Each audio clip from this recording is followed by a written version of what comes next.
안녕하세요. 이번 시간에는 6장 경험적 가족 치료에 관해서 살펴보겠습니다. 1교시입니다. 자, 이번 시간에는 이제 발달 배경 및 주요 개념, 두 번째로 치료 목표와 치료 과정, 세 번째로 치료자 역할 및 치료 기법, 네 번째로 적용 사례 및 평가, 이런 식으로 한번 진행을 해보겠습니다. 당신의 꿈 박제가 되었나요? 당신의 가슴 메말라 있나요? 심장의 피돌기로 뛰고 있다면 머릿속 소망을 꺼낼 수 있습니다. 소망을 채워 꿈을 되살리세요. 네. 삶은 하루하루가 새로운 탄생이니까요. 자, 경험적 가족 치료에서는 여러분 사실 오늘 내용이 또 너무 방대한 거예요. 그래서 그래도 여하튼 잘 이렇게 한번 그 구조화를 해서 다뤄볼게요. 경험적 가족 치료하면 대표적인 인물이 사티어하고 히테커예요. 사티어는 자아 개념, 의사소통, 가족 규칙이 주요 개념이에요. 그리고 목표는 의사소통 기술 습득, 문제 해결, 그리고 독특한 개입은 가족 조각 기법, 빙산 탐색이에요. 자, 이 경험적 가족 치료는 사이코 드라마라는 게 있어요. 제가 이제 그 저희과 박사생들에게는 그 사이코 드라마 과목을 강의하고 있어요. 박사생 선배님들한테는. 근데 거기서 사용하는 여러 가지 그 사이코 드라마들이 있거든요. 근데 그거와 여기서 사용하는 가족 조각 기법이 비슷해요. 네, 그래서 이제 그런 부분 설명하고요. 그 다음에 빙산 탐색. 그리고 히테커는 대인관계에서의 성장, 직면 치료 두 가지 개념이 주요 개념이에요. 목표는 가족의 성장, 자발성과 창조성이에요.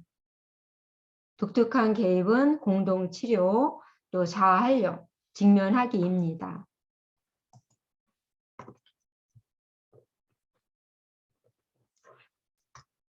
자, 첫 번째로 발달 배경 및 주요 개념 첫 번째 시간입니다. 자, 경험적 가족 치료 이론은 정신분석 이론과 행동주의 결점에 대한 반동으로 출연했어요. 그러니까 정신분석 이론도 단점이 있겠죠. 행동주의도 분명히 단점과 결점이 있을 거예요. 그래서 이런 거에 대한 반동으로 세 가지의 영향을 받았어요. 첫 번째는 인본주의 영향을 받았어요. 그래서 인본주의의 영향으로 자아 가치와 성장을 중시 여겨요. 그리고 두 번째로 실존주의와 현상학 영향으로 지금 여기에서의, 그러니까 지금 여기에서의 주관적인 감정과 욕구, 행동을 중시 여겨요. Here and now. 우리가 정신분석은 과거를 중시 여기잖아요. 그런데 경험적 가족 치료는 지금 여기, here and now. 지금 여기에서의 주관적인 감정, 욕구, 행동을 중시 여기는 거예요. 그리고 세 번째로 게스탈트 치료 역량으로 현재 충만을 경험하는 것을 중시 여겨요. 지금 여기에서 내가 충만되어야 한다라는 거죠. 그리고 경험적 가족 치료는 조각, 가족 조각 같은 거 있어요. 이런 조각, 역할극 등 표현적 기법을 많이 사용해요. 과거보다는 현재에 초점을 맞춰서 치료자와 가족의 진실한 만남에서 시작이 됩니다. 자, 발달 배경을 보겠습니다. 워터커와 사티어는 상담 시 모두의 감정을 중시하고 성장을 지향해요. 우리가 어떤 팩트라는 거에 감동을 받는 건 아니잖아요. 사람하고 사람과의 관계에서 내가 팩트만을 갖고 논의를 하게 되면 감정이 상할 수도 있어요. 그래서 이런 어떤 상대방의 감정도 고려하면서 이루어졌을 때 성장이 이루어지거든요. 그래서 치료자가 온정적, 지지, 솔직하게 치료적 변화를 촉진하는 거예요. 저는 이제 제가 외고에서 상담을 하다 보니까 외고 학생들이 이제 유학가 있잖아요. 많이 유학가 있고 유학 간 학생들이 저한테 상담을 의뢰를 해요. 그런데 한국 시간하고 학생들이 가 있는 그 외국의 시간대가 다른 거예요. 그러면 예를 들어서 여기서 밤 10시는 예를 들면 벨기에예요. 벨기에는 여기 밤 10시는 그곳에서는 오후 3시인 거예요. 그러다 보니까 제가 야간 상담을 해야 되는 경우도 있어요. 이제 외국에 있는 아이들은 이제 줌으로 화상 상담을 하거든요. 그러면 제가 예를 들어서 출장을 갔다가 집에 들어오는 시간이 한 10시 전에 도착을 하면 10시에 상담을 하겠다라고 생각을 하고 약속을 했단 말이에요. 그런데 집에 도착하고 준비하면 11시 될 것 같은 거예요. 그러면 자 이럴 때 저는 그냥 솔직하게 얘기해요. 만약 아이가 은이라고 하면 톡을 남기는 거죠. 왜냐면 자고 있을 수도 있잖아요. 시간대가 달라서. 그래서 은이야 선생님이 집에 도착하면 11시 정도나 상담이 가능할 것 같아. 10시에서 11시로 조정 가능하니? 이렇게 톡을 남기는 거예요. 그러면 아이가 답장을 보내겠죠. 선생님 괜찮아요. 아니면 선생님 그 시간엔 제가 아르바이트를 가야 돼요. 그러면 시간을 또 조정할 수도 있잖아요. 이렇게 솔직하게 이야기하는 것이 내담자와 상담 선생님하고의 관계에도 도움이 되고 변화를 촉진시킨다는 거죠. 워터커는 치료자 자신 활용의 창의적 만남을 중시 여겨요. 그러니까 상담사 자체도 이거는 상담 관계에 있어서 매우 중요한 거예요. 그래서 그런 어떤 왜냐하면 자 내담자는 상처가 있잖아요. 아픔이 있단 말이에요. 연인 관계라든지 부부 관계라든지 어떤 관계든 어떤 그런 아픔이 있을 거예요. 그러면 상담사와의 건강한 관계를 경험해 보는 거예요. 때로는 상담사가 엄마가 되기도 하고 때로는 연인이 되기도 하고 때로는 선생님이 되기도 하고 이러면서 내가 대인관계에서 건강하지 못한 관계로 인해서 아픔을 경험했다면 상담이라는 이 안에서 상담 선생님과의 관계에서 건강한 관계를 경험하는 거예요. 건강한 엄마, 건강한 아빠, 건강한 언니 뭐 이런 식의 어떠한 것들이 이루어지는 거죠. 사티어는 상담 과정을 잘 훈련된 기법으로 구조화를 했습니다. 그리고 워터커는 원래는 산부인과 의사였어요. 그러다가 정신과로 옮기면서 대학 교수로서 연구를 한 거죠.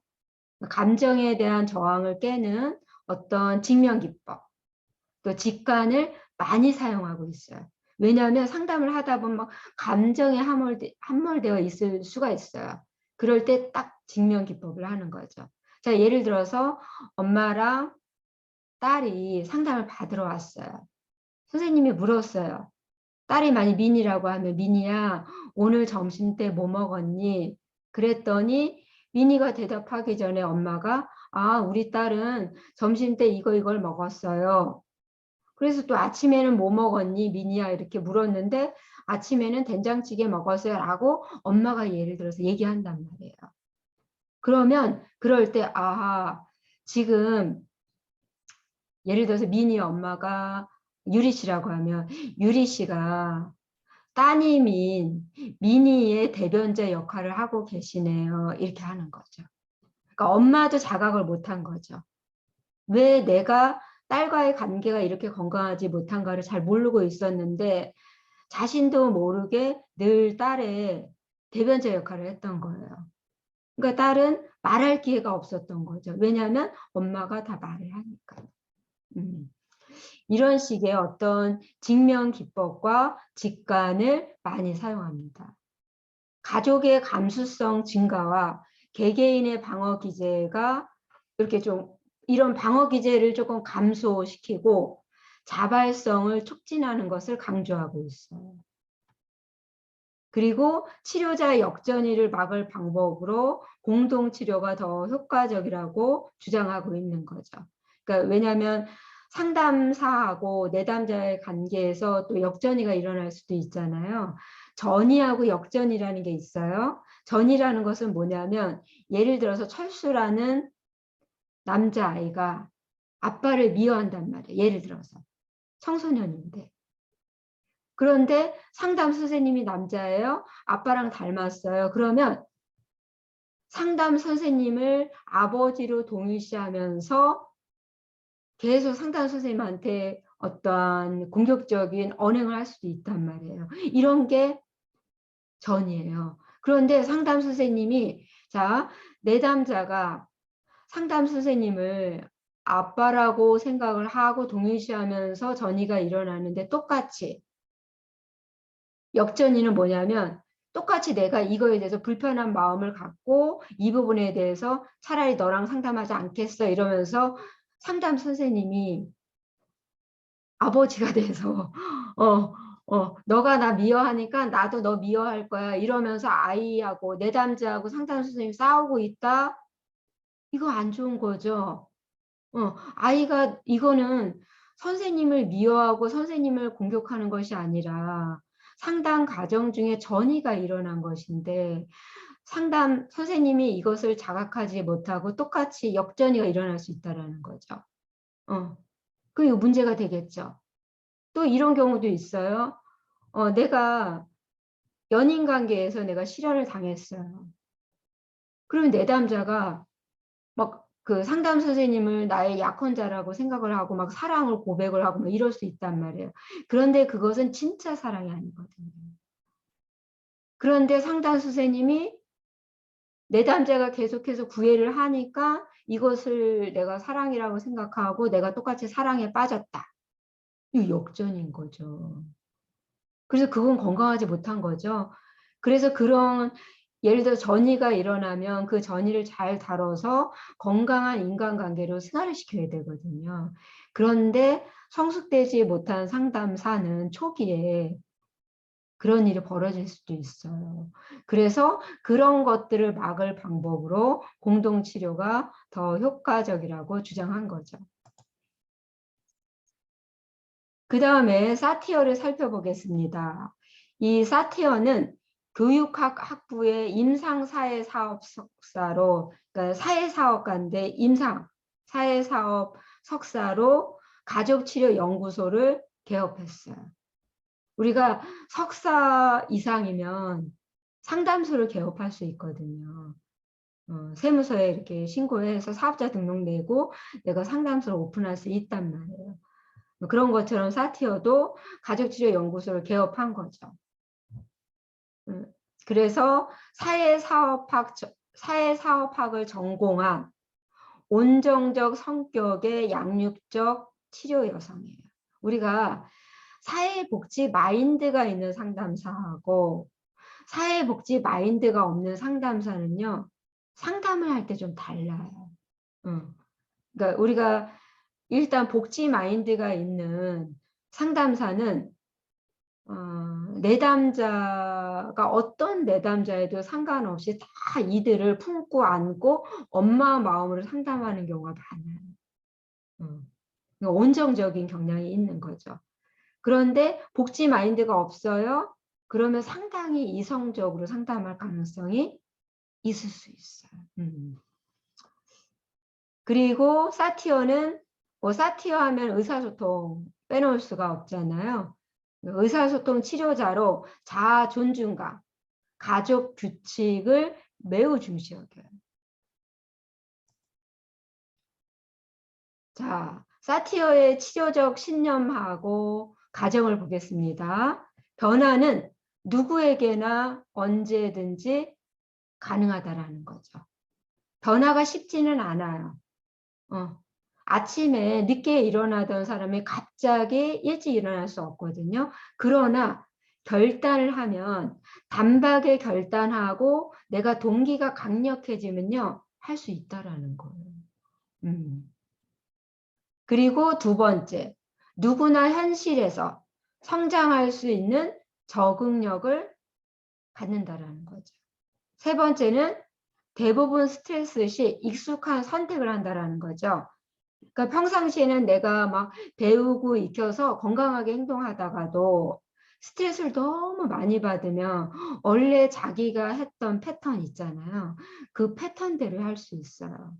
막 성숙되고 막 다듬어진 사람이에요. 근데 스트레스를 너무 많이 받아요. 그러면 원래 본성대로 소리를 확 지를 수도 있고요. 또 아니면 잠을 잘 수도 있고요. 또 아니면은 술 끊었는데 술 마실 수도 있고요. 그럴 수 있는 거예요. 그리고 네 번째는 문제 자체보다는 자기 가치감의 표현인 대처 방식이 중요하다는 거죠. 왜냐하면 문제는 계속 발생할 수 있어요. 그러겠죠. 그런데 내가 그 문제 자체에 대해서 어떻게 대처하느냐가 중요한 거예요. 저 같은 경우도 사실 너무 요즘에 일이 많아요. 사실은. 일이 그렇다고 해서 어떤 하나를 놓을 수도 없는 상황이에요. 자, 외고 상담해야 돼요. 거기다가 상담소 운영해야 돼요. 중부대 일을 해야 돼요. 중부대도 여러분 강의하고 이것만 하는 게 아니잖아요. 논문 지도해야 되죠. 행정 업무 해야 되죠. 이게 정말 그 전이 이상으로 그 일을 하고 있어요. 거기다가 제가 사이버 교수니까 사이버 업무들도 있잖아요. 그런데 또 거기다가 양가 부모님이 연로하신 거예요. 그러니까 뭐 시댁은 남편이 한다고 하지만 친정은 또 내가 해야 되는 부분이 있잖아요. 여하튼 그러다 보니까는 월요일부터 일요일까지 내가 이것을 황금 비율을 잘 조율하지 못하면 어느 순간 이게 훅 무너질 수가 있는 거예요. 그런데 제가 나름대로 황금 비율로 유연하게 제가 조율을 하면서 지금 진행하고 있는 거예요. 그런데도 이게 너무 이렇게 예를 들어서 너무 일이 많고 스트레스 많이 받으면 그게 누구한테 영향이 갈까요? 가족에게 갈 수도 있는 거예요. 그런데 그럴 때 내가 가족에게 나의 스트레스를 발산하면 안 되잖아요. 나의 스트레스는 내가 감당하면서 가족에게는 좀 건강하게 내가 해주는 게 좋겠죠. 자, 다섯 번째는 감정의 선택 및 지배는 학습 가능하다라는 거죠. 자, 이 감정조차도 여러분 그 상담 기법 중에 단축키 누르는 게 있어요. 뭐냐면 내가 기분이 좋을지 나쁠지 또 상대방 마음 읽기를 해서 언짢아지 이런 모든 것들을 이 감정의 주인을 내가 만들어서 내가 조절할 수 있다라는 거죠. 그건 맞아요. 내가 기분이 나쁘다라고 생각하면 계속 그날 기분 나쁜 거예요. 그런데 예를 들어서 내가 뭐 남편하고 싸웠어요. 그런데 내가 이런 부분에 대해서 남편이 지금 많이 힘든가 보다. 그러면서 내가 오히려 품어주고 그냥 나의 일을 하면서 이렇게 하게 되면 마음이 평온할 수 있죠. 그런데 내가 거기에 막 욱하고 화내고 이렇게 되면 그 좋지 않은 감정이 계속 갈 수 있잖아요. 그래서 이런 것들조차도 학습 가능하다라는 거죠. 그리고 여섯 번째는 유사성으로 어울리고 차이점을 수용해야 된다라는 거죠. 우리가 인연이라는 것은 부부라는 인연은 나와 똑같은 사람하고 결혼하기 쉽지 않아요. 왜냐하면 연애를 할 때 나랑 똑같은 사람한테 끌리지는 않거든요. 나와 좀 다른 점 있잖아요. 나는 좀 어설픈데 상대방은 꼼꼼하다든지 나는 조금 수더분한데 상대방은 뭐 세련됐다든지 그러면 그런 자체에 내가 끌려서 결혼을 했는데 막상 결혼을 해보면 그 차이점 때문에 힘들 수도 있거든요. 그냥 이거는 무던하게 넘어가면 되는데 계속 지적을 한다든지, 깔끔하고 세련돼서 너무 좋아서 결혼했더니 사치가 또 이것도 사치 하신이어서 막 이렇게 어떤 소비 습관이 좀 안 좋다든지 뭐 이런 거 있잖아요. 그런데 그런 것들을 수용해야 한다라는 거죠. 또 일곱 번째는 가검이 부모에 대한 수용과 감사는, 자, 일단은 내가 과거에 힘들고 고통스럽고 이런 경험도 있고 좋은 경험도 여러 가지가 있잖아요. 그런데 그 모든 거에 대해서 일단 감사함을 갖는 거예요. 그리고 부모님에 대해서도. 부모님 내가 용서하지 못하는 면이 있을 수도 있잖아요. 어떻게 그렇게 구박을 할 수 있었나요? 어떻게 그렇게 할 수 있어요? 그렇지만 그런 과거와 부모에 대한 수용과 감사는 현재를 관리, 발전, 성장시키는 출발점이라는 거죠. 내가 과거를, 부모님에 대한 감사함을 가질 때 지금 여기 현재와 미래를 다룰 수 있는 힘이 생긴다라는 거예요. 이 부분은 제가 사진으로 설명해 드릴게요. 그리고 여덟 번째, 희망은 치료의 동기, 희망이 있으면 살아가요. 여러분들도 내가 지금 일도 하고 있고 거기다가 공부까지 하고 있고 여러 가지 하니까 힘든 것뿐이 하지만 이것을 다 해내면 나는 대학원생이고 나의 어떤 것들은 올라가게 되고 막 이런, 그러면서 여러분들이 얻는 그 유익함, 그런 거로 인한 희망이 있기 때문에 어떤 동기부여가 돼서 하잖아요. 그런 것처럼 희망은 치료의 동기라는 거죠. 그리고 누구나 성장에 필요한 내면의 자원과 에너지를 다 갖고 있다는 거예요. 그렇죠. 예를 들어서 내가 어떤 부분을 너무 못해요. 그래서 내가 그걸 집중적으로 열심히 해요. 그럼 평균 이상은 된다라는 거죠. 누구나 자원은 다 갖고 있어요. 자, 그러면 제가 사진을 보면서 이제 설명을 해드릴게요. 이게 제가 초등 시절 때 사진이에요. 그런데 저희 엄마예요. 엄마가 만 16살에 결혼하셔서요. 아버지랑 맞벌이를 하셨단 말이에요. 돈을 버는 대로 다 땅을 사셨어요. 부모님들은. 그래서 자수성가하신 분인데 부모님이 열심히 살면서 자녀들에게는 수영복을 사주고 싶으신 거예요. 그런데 전략을 해야지만 땅을 사고 돈을 모으잖아요. 그러니까 엄마 아빠는 수영복을 사지 않고 그냥 평상복을 입고 자녀들에게는 다 수영복을 사주신 거예요. 이렇게 엄마는 뭐예요? 그냥 티에다가 반바지 입으셨잖아요. 우리들에게는 다 수영복 사줬잖아요. 네, 이 중에 저도 있어요. 네.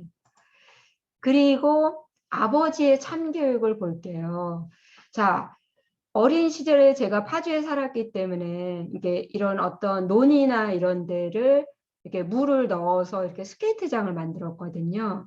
그런데 아버지가 굉장히 군인 출신이셔서 굉장히 강하시고 굉장히 강력하게 자녀를 양육을 하셨는데 맞벌이를 하면서도 자녀들을 강하게 키워야 된다고 생각하시고 군사훈련도 시켰을 뿐만 아니라 스케이트 타는 거, 수영하는 거, 자전거 타는 거, 오토바이 타는 거, 이 모든 것들을요, 아버지가 직접적으로 시범을 보이면서 가르쳐 주셨어요. 그래서 저는 운동신경이 없음에도 불구하고 스케이트 타는 거 가능해요. 수영도 다 가능해요. 왜냐하면 진짜로 운동을 못 하는데요. 아버지가 계속해서 그 반복이라는 게 있잖아요. 반복학습이라는 거. 그래서 이렇게 저희 언니예요. 이게 저고 남동생 여기 이웃집 동생들 사촌 언니예요. 그러면 이렇게 스케이트를 타고 사남매가 스케이트 타면서 아버지를 따라가고 아버지가 2바퀴 돌아라 그러면 2바퀴 돌고 3바퀴 돌아라 그러면 아버지를 따라서 이렇게 스케이트를 탔던 거예요. 그러면 잘 넘어지기도 하고 잘 못하게 되면 아버지가 따로 또 아니면 외삼촌하고 같이 살았거든요. 근데 외삼촌이 운동신경이 굉장히 발달했어요.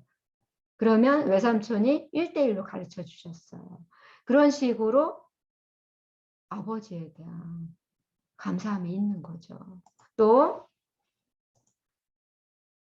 자, 이거는 제가 중학교 2학년 시절이에요. 그 당시에는 그 수도가 없었어요. 그러니까 저희가 어렸을 때는 처음에는 뭐였냐면요. 그 우물이었어요. 원래는 여기 우물이었었어요. 그러다가 펌프로 바뀌게 되면서 저희는 이제 부모님이 맞벌이를 하니까 자기가 할 일은 자기가 다 해야 되는 거예요. 그러니까 부모님이 오기 전에 부모님이 내준 숙제를 다 해야 됐고 일기 다 써야 됐어요. 그리고 빨래를 원래는 시내가에 가서 빨래를 했는데 이제 이 온물이 이 펌프로 바뀌게 되면서 각자 자기 빨래는 자기가 다 해야 되는 거야. 이거 다 제 빨래고 제가 입은 건 제가 다 빤 거죠.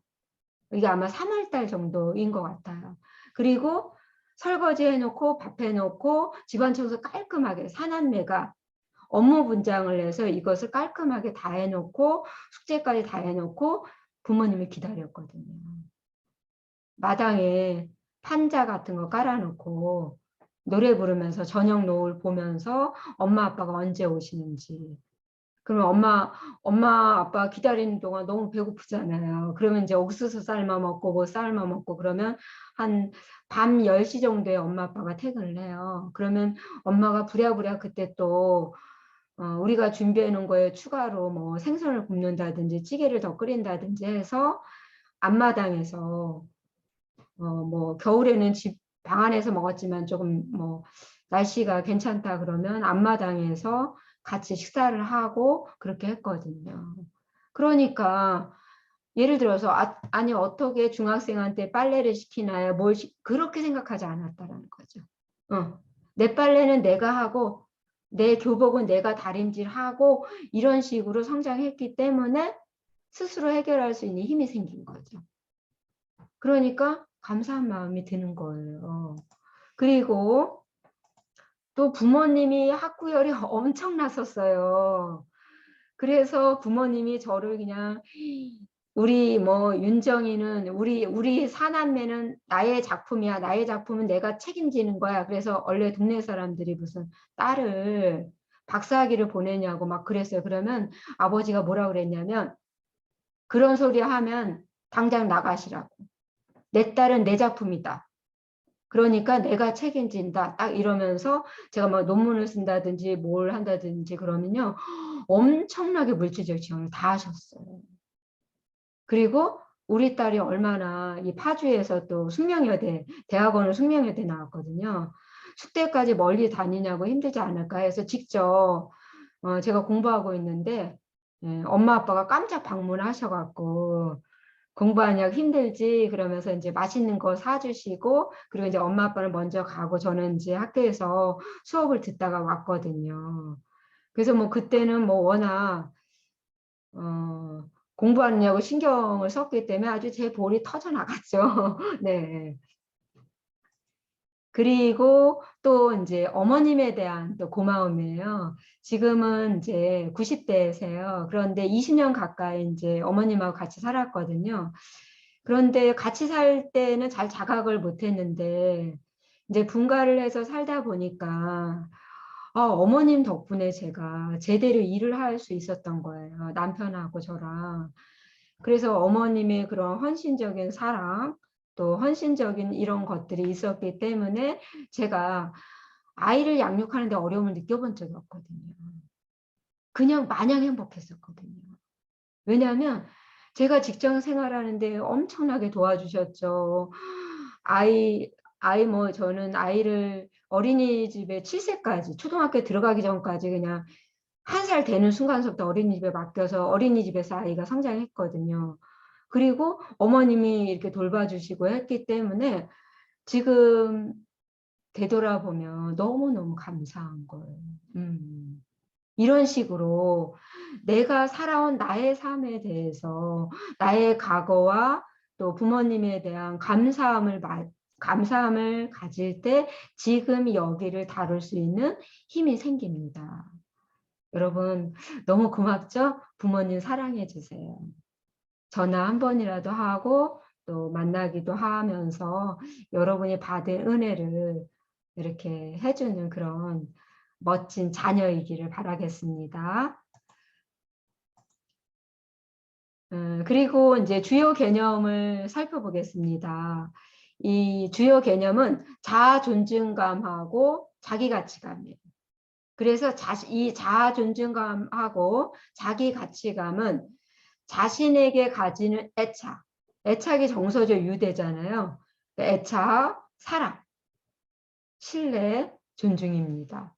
그리고 자아 존중, 이 자아 존중과 자기 가치는 에너지 자원이 돼요. 나를 움직이게 하는 에너지라는 거죠. 그리고 자아 존중감은 자신, 타인, 상황의 세 가지 요소로 설명할 수 있어요. 자, 우리 한번 외쳐볼까요? 자아 존중감이 높은 사람의 자기 메시지. 나는 나다. 이 세상에 나와 똑같은 사람은 한 명도 없다. 나는 나에 관한 모든 것, 나의 몸과 나의 행동, 나의 정신과 생각, 내가 지각하는 감각, 나의 감정의 주인이다. 나는 나의 주인이며 나를 조절할 수 있고 지배한다. 그리고 나는 괜찮은 사람이다. 여러분은요, 멋진 사람이에요. 아셨죠? 자, 그러면 자존감이 낮은 사람하고 높은 사람의 차이를 볼게요. 일단은 자존감이 낮은 사람은요, 나는 다른 사람으로부터 인정과 사랑받기를 원해요. 내가 뭐 사랑을 구걸하고 뭐 인정을 구걸하잖아요. 이거 건강하지 못한 거예요. 자존감이 높은 사람들은요, 인정과 사랑을 받고 있다고 생각을 해요. 그러니까 당당한 거예요. 또 의사소통 방식도 자존감이 낮은 사람들은요, 비일치적이에요. 그래서 의사소통 유형에 나와 있는 뭐 회의형, 또 비난형, 뭐 이런 어떤 유형들을 쓰는 거예요. 그런데 자존감이 높은 사람들은 의사소통 방식이 일치적이에요. 나는 적절하게 행동한다.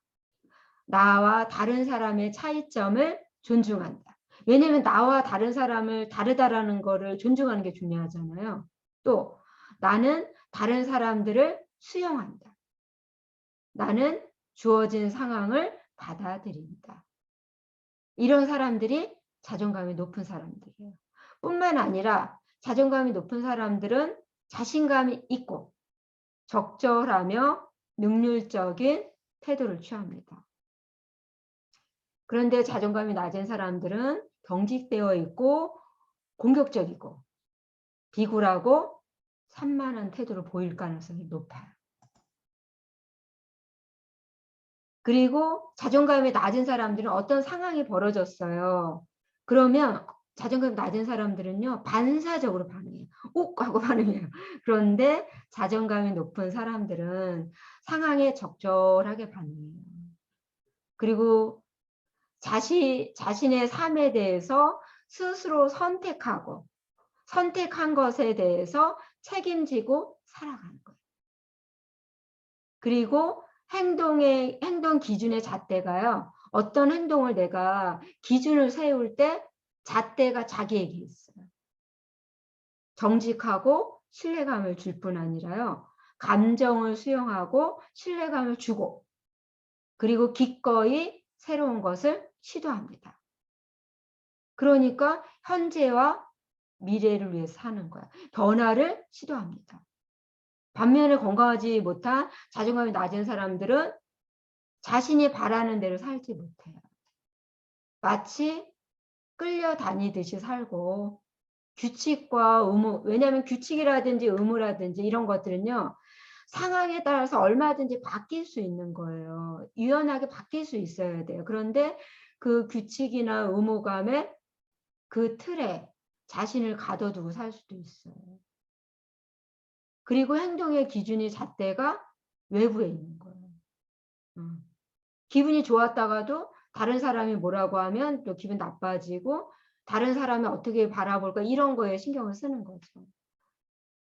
방어적이고 감정을 억압하고 안전하고 익숙한 것을 그냥 선택을 해요. 그러니까 자존감이 낮은 사람들은 과거지향적. 그냥 지금의 상황을 유지하려고 해요. 그런데 그거는 좋지 않거든요. 제가 여러분 개구리 이야기만 해주고 오늘 수업을 마칠게요. 어떤 인간이 개구리 한 마리 잡은 거예요. 그래서 개구리를 통에다가 개구리를 넣었어요. 그리고 나서 이 인간이라는 존재는 내가 이 개구리를 삶아 먹어야겠다고 생각을 하고 이 통이 이렇게 새로 된 통이었단 말이에요. 그러니까 가마니 같은 거 있잖아요. 옛날에 그런 거에 넣고 약간 불을 지폈어요. 그러니까 따뜻한 거예요. 그러니까 개구리가 야 너무 좋다 이렇게 늘어진 거야. 여기가 천국이야. 물도 따끈따끈하네. 그러면서 수영을 멈추고 그냥 늘어진 거예요. 그리고 인간은 계속해서 불을 계속 지폈어요. 조금씩 더 뜨거워졌어요. 그런데도 개구리는 계속 너무 좋아, 너무 좋아. 그런데 약간 뜨겁긴 하네. 그러다가 삶아졌어. 바로 이거예요. 시대 상황에 맞게 내가 변화를 해야 되면 변화를 해야 되는 거예요. 내가 변화의 물결이 왔어요. 그러면 그 변화의 물결을 타고 가시면은 가벼운 거예요. 그런데 내가 개구리처럼 아니야 옛날 방식이 좋아 이게 좋아 난 이것을 고수할 거야 괜찮아 그렇게 되면 거대한 물결에 제압당할 수 있는 거예요. 자, 여러분은 변화를 추구할 것인가요? 아니면 옛날 방식을 고수할 것인가요? 여러분은 자존감이 높은 사람이라는 것을 저는 믿고 있습니다. 여기까지 하겠습니다. 사랑합니다.